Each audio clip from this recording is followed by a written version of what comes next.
El contactor es un interruptor electromecánico de potencia que se utiliza para conectar y desconectar todas las líneas de suministro de energía que van hacia la carga a través de un circuito de mando o control. También se puede describir como para crear una interrupción del circuito de energía eléctrica. Aquí se presenta dos modelos de contactor, aunque el aspecto físico es diferente, ambos tienen las mismas partes. Como una bobina, bornes para alimentar a la bobina, bornes de los contactos principales, bornes de contactos auxiliares, etc. Por ejemplo, el contactor de la izquierda, si vemos desde la parte superior, podemos apreciar las características de voltaje de alimentación que debe tener la bobina, el cual es de 220 voltios a 50 o 60 Hz. Todo esto se va a describir con más detalle en el transcurso de este video. Veamos ahora las partes y configuración interna de un contactor electromecánico. La culata, que es la parte fija, y el martillo, que es la parte móvil. Estos dos elementos conforman la estructura del circuito magnético cuando estos se juntan. También tenemos la bobina, la cual es un arrollamiento de alambre que al ser energizada genera un campo magnético a su alrededor junto a la estructura magnética antes descrita. La unión mecánica es el elemento rígido que une los contactos a la parte móvil. Aquí se especifica con líneas punteadas. El muelle o resorte es el elemento que permite separar la culata del martillo cuando la bobina está desenergizada. Por el lado izquierdo tenemos los bornes que conectan a la bobina y por el otro lado tenemos los contactos principales y auxiliares del contactor. El funcionamiento es el siguiente. Si consideramos un voltaje trifásico más el neutro, entonces la conexión más simple que se puede hacer para hacer funcionar un motor trifásico es tal como se muestra. Ojo que, estoy asumiendo que el voltaje entre fase y fase es de 380 voltios y entre fase y neutro hay 220 voltios. Es por ello que, desde una de las fases y el neutro se conecta a la bobina. Si presionamos el interruptor, inmediatamente la bobina se energiza y crea un campo magnético atrayendo a la parte móvil. De esta forma, los contactos se cierran y así la energía fluye hacia el motor.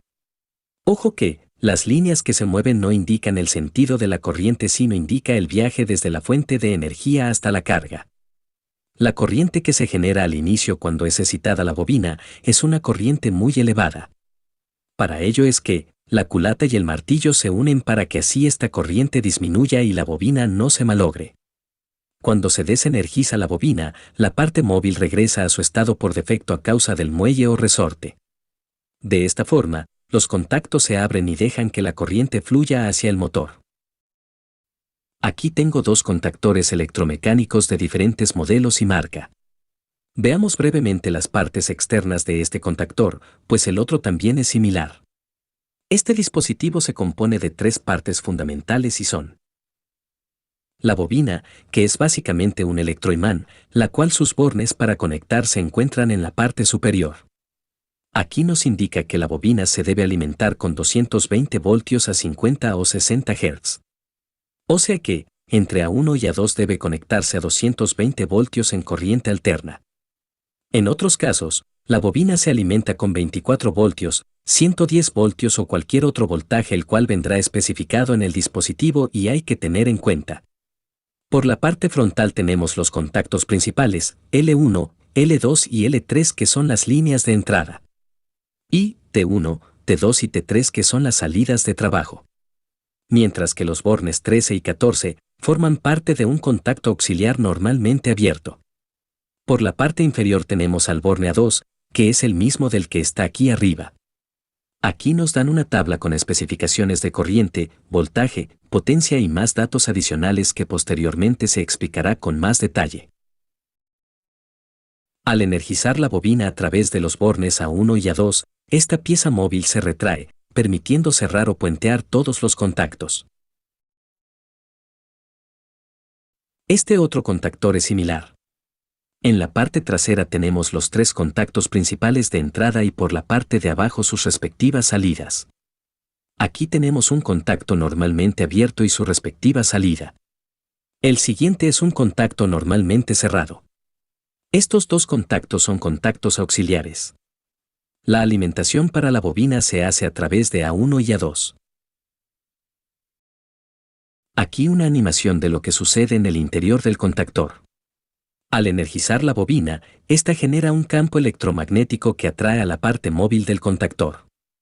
De esa forma, los contactos principales y auxiliares se cierran y permiten el paso de la corriente a la carga.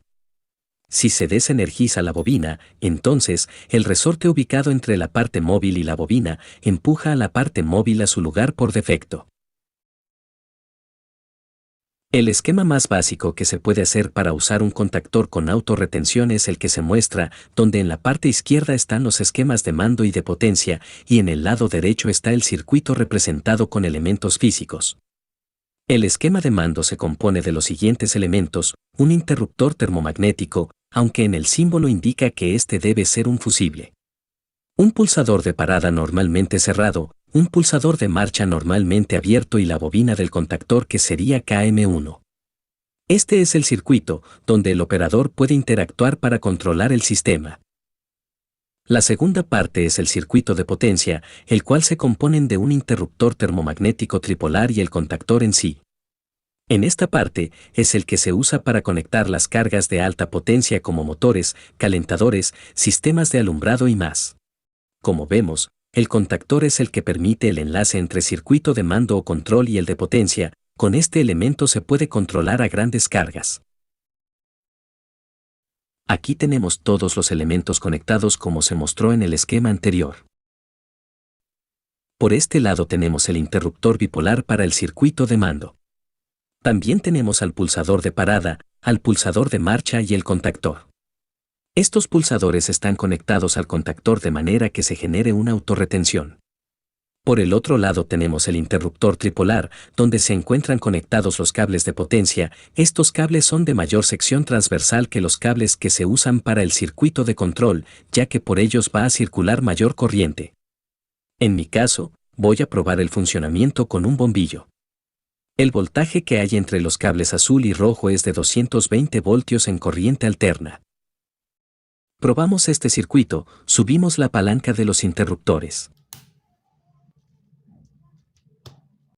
Hasta este punto, ya tenemos todo energizado, listo para hacer la prueba correspondiente. Presionamos el pulsador de marcha, y como vemos el bombillo enciende. Eso significa que la bobina del contactor se quedó retenida y se mantendrá así hasta presionar el pulsador de parada.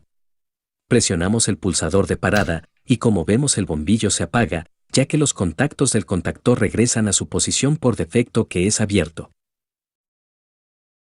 Si quieren saber más de este circuito, en el canal ya hay vídeos detallados sobre esto, pueden revisarlo. Hasta aquí este video. Si te gustó esta información, dale pulgar arriba, suscríbete al canal y comparte este video. Hasta luego.